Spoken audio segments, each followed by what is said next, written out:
family to feed, got a family to feed. They depending on me, they depending on me. If you don't believe in me, I'm like fuck you, I'm like fuck you. Racks on me like I'm. Hello guys, welcome back to my reaction video. Now I'm gonna react some video is 3 true story animation. So I'll go react this video and get this to 10 like or 11 likes, and I will do another video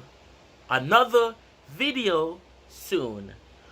So hit below, hit the comment down. Let's do it.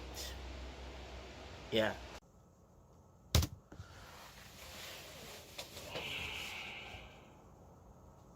This happened to me while I was on my way home one night. I was living in an apartment at the time. When I arrived on the first floor of my building, there was a piece of paper hanging on the wall that said that the elevator was out of service. No, not again, I said to myself. I lived on a pretty high floor, so without any other choice, I had to walk up the stairs. I was walking up the stairs out of sheer desperation, and all of a sudden, I heard something. Then I began to feel uneasy. I knew that crimes often occurred around my neighborhood, especially targeting people who were alone. When I listened closely, I could hear a pair of men's shoes and a pair of women's high heels walking at the same time. I assumed that it was a couple. You guys are having a hard time like me. I'm struggling to walk up the stairs, especially this late at night. I thought to myself. I sighed with relief and turned my head around. However, I will never forget what I saw at that moment. There was a man who was crawling with a pair of men's shoes on his feet and a pair of high heels on his hands. He was crawling towards me. This happened a few years ago in the neighborhood I grew up in. When I was around 6 years old, there was an incident where an old man who lived right in front of my house was murdered by a robber.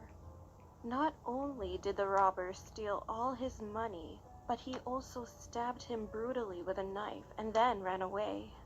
According to the police, the crime scene was as horrible as it sounds, and unfortunately, to this day, the robber still hasn't been caught. When they moved the old man's dead body and passed by my house, my mom covered my eyes with her hands so that I wouldn't see it. Nevertheless, I could see my neighbor's face through the gap between my mom's fingers. After that, even after a few months had passed, the old man's house wasn't sold. It was because there were a few strange rumors spreading around the neighborhood about his house.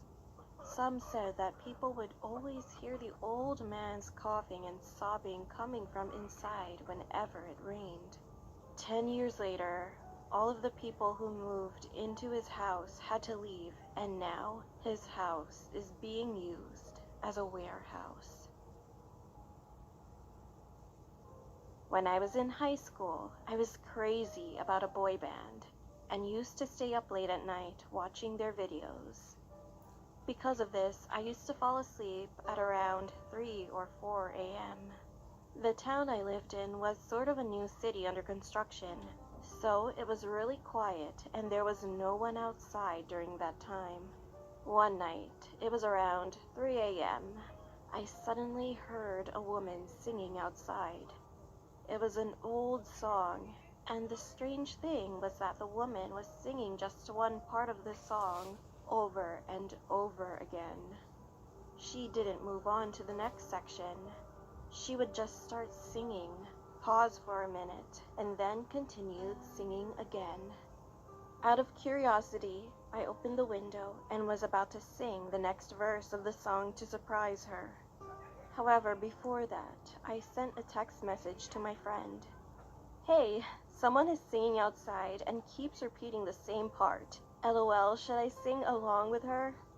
Not long after, my friend responded, And then I had to shut the window quietly because I was terrified. The text said, "Don't do that. That's a ghost." When ghosts find someone to harm, they first sing and then wait for the person to sing along.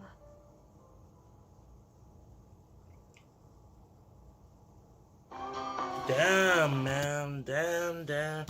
Wait, it's more.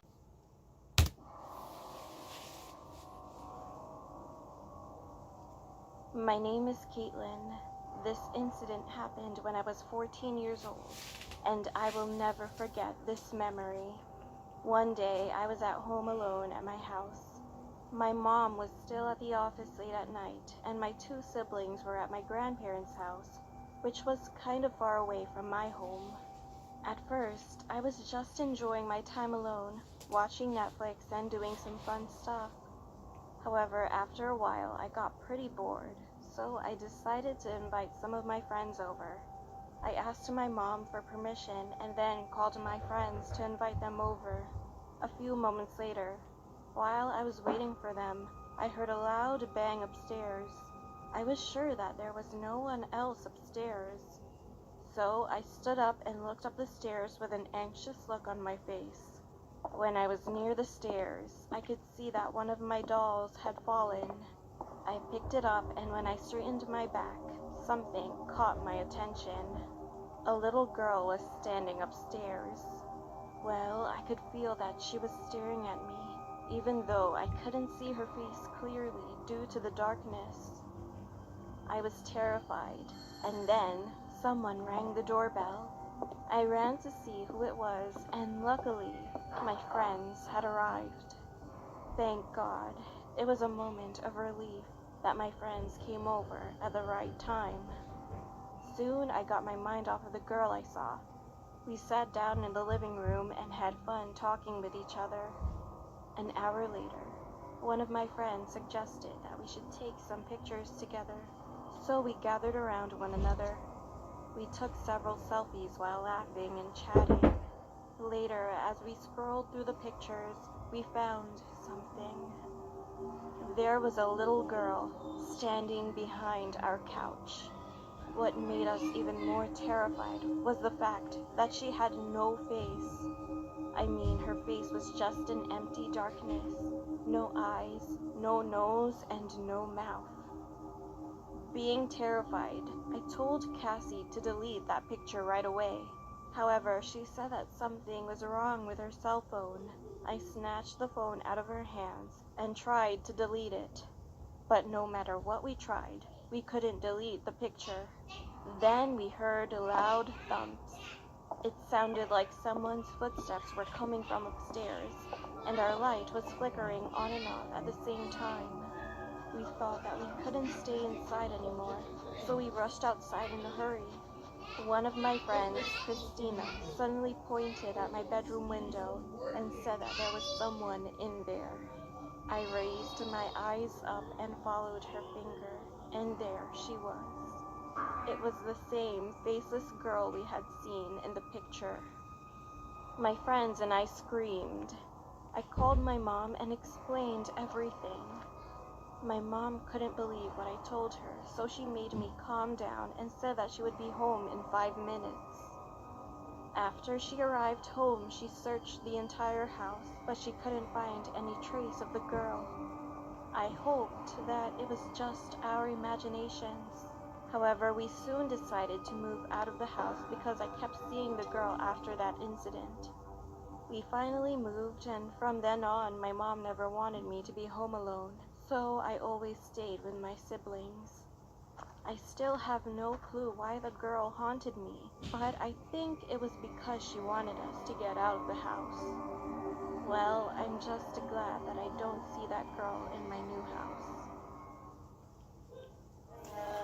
So guys, now we're gonna react another video, last video, and there you go, guys.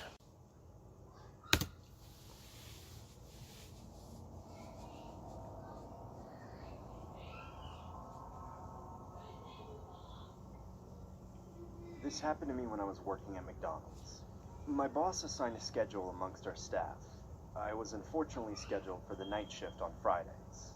I didn't usually mind as we didn't get a whole lot of business around this time of night. My boss was pretty laid back and didn't mind if I went on my phone during business hours, so long as I got all my work done.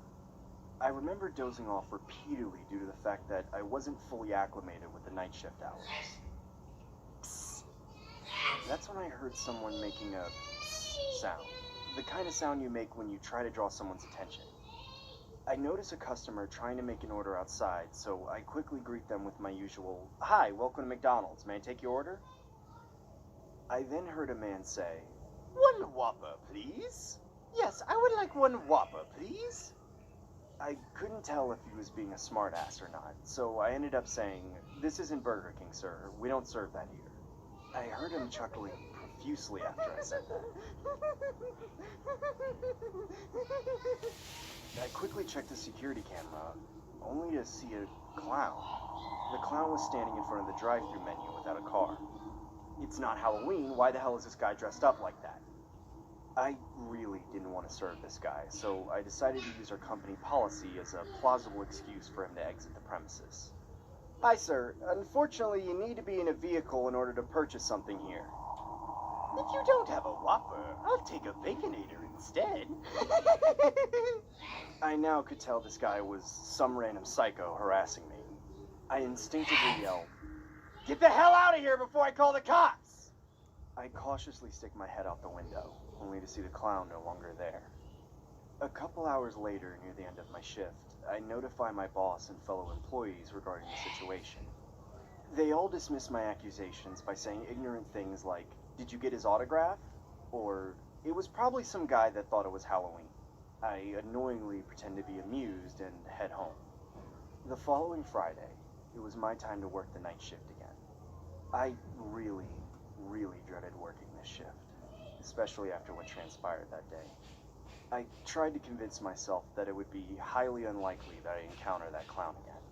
As time went on, I remember dozing off as I get startled by another psst sound.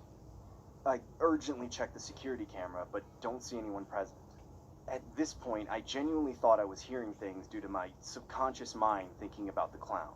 My paranoia must have been at the peak of its height. That's when I turn my head towards the drive-thru window, only to see the clown staring dead at me.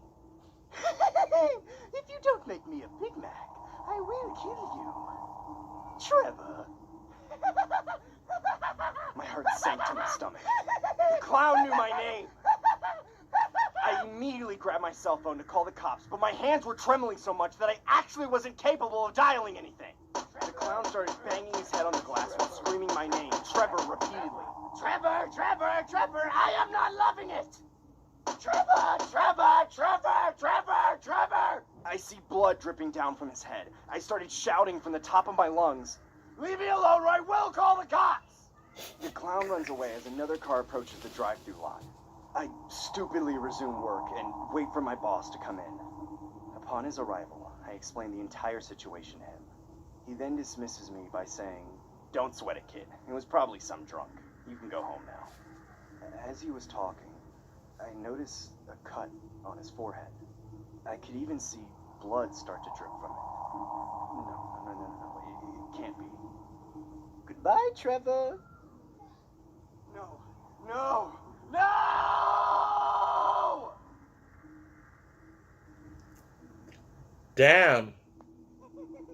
Damn, guys. If you could love part 2, get it to 10 like I will do another reaction video of this. Damn. Now I'm not working at McDonald's. When I see that, hell to no.